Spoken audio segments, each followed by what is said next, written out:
నమస్తే సోదరులారా, నా పేరు పుట్ట ఆంజనేయులు, సిపిఎం వనపర్తి జిల్లా కార్యదర్శి.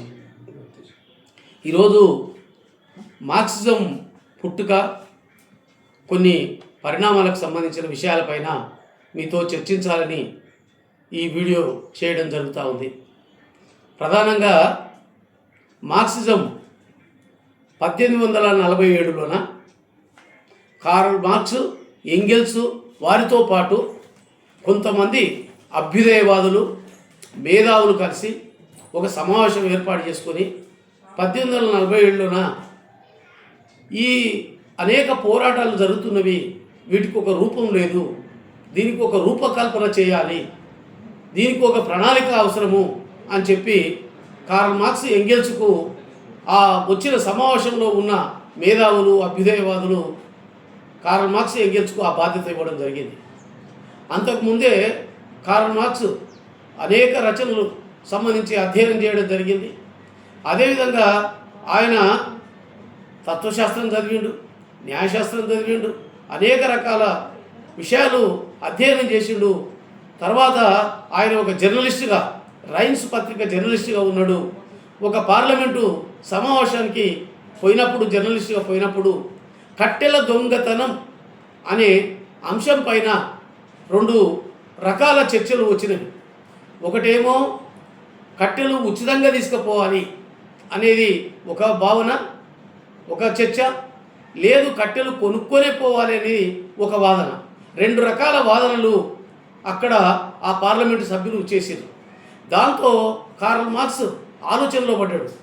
ఏంది వీళ్ళు అసలు ఎవరు, కట్టెలు ఉచితంగా తీసుకుపోవాలి అంటున్న వాళ్ళు ఎవరు అని పరిశీలన చేస్తే, ఉచితంగా తీసుకుపోవాలి అంటున్న వాళ్ళు పెట్టుబడిదారుల ప్రతినిధులు, కొనుక్కొని పోవాలి అంటున్న వాళ్ళు భూమి యజమానుల యొక్క, భూస్వాముల యొక్క ప్రతినిధులు.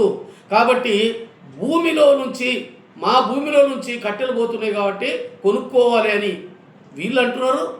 లేదు, కార్మికులకు మేము జీతాలు పెంచాల్సి వస్తుంది, ఈ కట్టెలకు డబ్బులు ఇస్తే అని ఉచితంగా తీసుకుపోవాలని వీళ్ళు అంటున్నారు అని చెప్పి అప్పుడు వర్గ సిద్ధాంతాన్ని సంబంధించి ఆయన కనుక్కోవడం జరిగింది. 1848లోన ఫిబ్రవరి 21లోన కమ్యూనిస్టు ప్రణాళిక విడుదల చేసిండ్రు. కార్ల్ మార్క్స్, ఎంగెల్స్ రచించిన కమ్యూనిస్టు ప్రణాళిక. అప్పుడు పెట్టుబడిదారులు పెద్ద ఎత్తున భయపడ్డారు. కమ్యూనిస్టు భూతం ఆవహించింది యూరోప్ను అని చెప్పి పెద్ద ప్రచారం చేసిండ్రు. ఆ టైంలోన ఈ కమ్యూనిస్టు ప్రణాళిక ఒక సంచలనమైంది. ఈ కమ్యూనిస్టు ప్రణాళిక పుట్టి కేవలము 178 సంవత్సరాలు అవుతుంది ఇప్పటికీ. ఈ 178 ఏళ్ల కాలంలోన ఈ ప్రపంచంలో పెను మార్పులు సృష్టించింది, అనేక మార్పులకు కారణమైంది, కార్మిక వర్గ రాజ్యాలను సాధించింది. దీన్ని సంబంధించి తక్కువ అంచనా వేయనిక వీల్లేదని పెట్టుబడిదారులు కనుక్కున్నారు. కాబట్టి ఈ కమ్యూనిస్టు పార్టీలను ఎక్కడికక్కడ అణగదొక్కాలని, కమ్యూనిస్టు భావజాలను ముందుకు రాకూడదని చెప్పి మొత్తం ప్రసార సాధనాలు ఈ కమ్యూనిస్టులను ప్రచారం చేయడం లేదనేది మనం అర్థం చేసుకోవాల్సిన అవసరం ఉంది. 1848లో కమ్యూనిస్టు ప్రణాళిక ఏర్పడితే 1864లో మొదటి ఇంటర్నేషనల్ అంటే కార్మిక సంస్థ సమావేశం జరిగింది.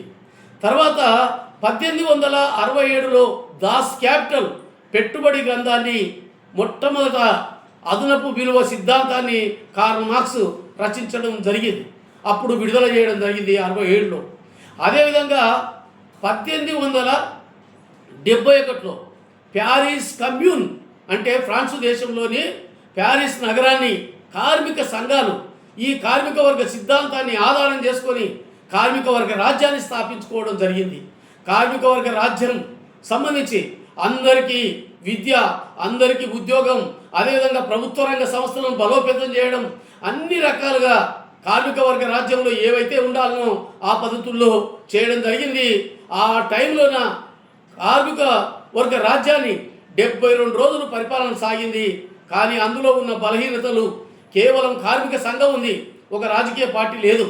అదేవిధంగా కార్మిక సంఘం మాత్రమే ఈ రాజ్యాన్ని సాధించింది. వ్యవసాయ కార్మికులను కానీ, రైతులను కానీ, గ్రామీణ పేదలను వదిలిపెట్టిండ్రు.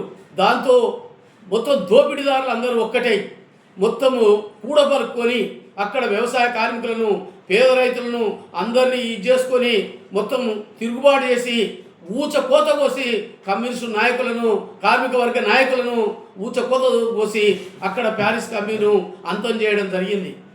అంతం చేసిన తర్వాత దీనికి సంబంధించి ప్రధానంగా ప్యారిస్ కమ్యూను అంతమైంది.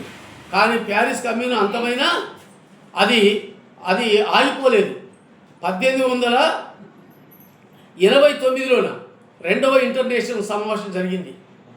రెండవ ఇంటర్నేషనల్ సమావేశంలోన లెనిన్ నాయకత్వంలోన వాళ్ళు ఒక సూత్రీకరణ చేసిండ్రు. ఇది ప్యారిస్ కమ్యూన్లో మనం ఓడిపోవడానికి కారణం ఏంటి అని పరిశీలన చేసి గ్రామీణ పేదలను కూడా కలుపుకపోవాలి, మనము కార్మిక వర్గం సంబంధించి గ్రామీణ పేదలను కలుపుకపోవాలి, అదేవిధంగా కమ్యూనిస్టు పార్టీలు ఏర్పడాలి, అందులో మెర్కెల్ లాంటి వాళ్ళను కార్మిక వర్గంలో ఉండే మెర్కెల్ లాంటి వాళ్ళను గుర్తించి వాళ్ళకు సిద్ధాంతం నేర్పి వాళ్ళను ఉక్కు క్రమశిక్షణ నేర్పి వాళ్ళని కమ్యూనిస్ట్ పార్టీగా తయారు చేసుకొని కమ్యూనిస్టు పార్టీ నాయకత్వంలోన కార్మిక వర్గ అగ్రగామి దళంగా ఈ కమ్యూనిస్ట్ పార్టీని ముందుకు తీసుకుపోవాలి, అప్పుడు మాత్రమే విప్లవం జయప్రదం అవుతుంది అని చెప్పి కనుక్కోవడం జరిగింది. అప్పటి నుంచే 1889కి పూర్వం ప్రపంచంలో ఎక్కడ కమ్యూనిస్ట్ పార్టీలు లేవు. 1889లో తీర్మానం చేసిరు కమ్యూనిస్ట్ పార్టీలు ఏర్పాటు చేసుకోవాలని.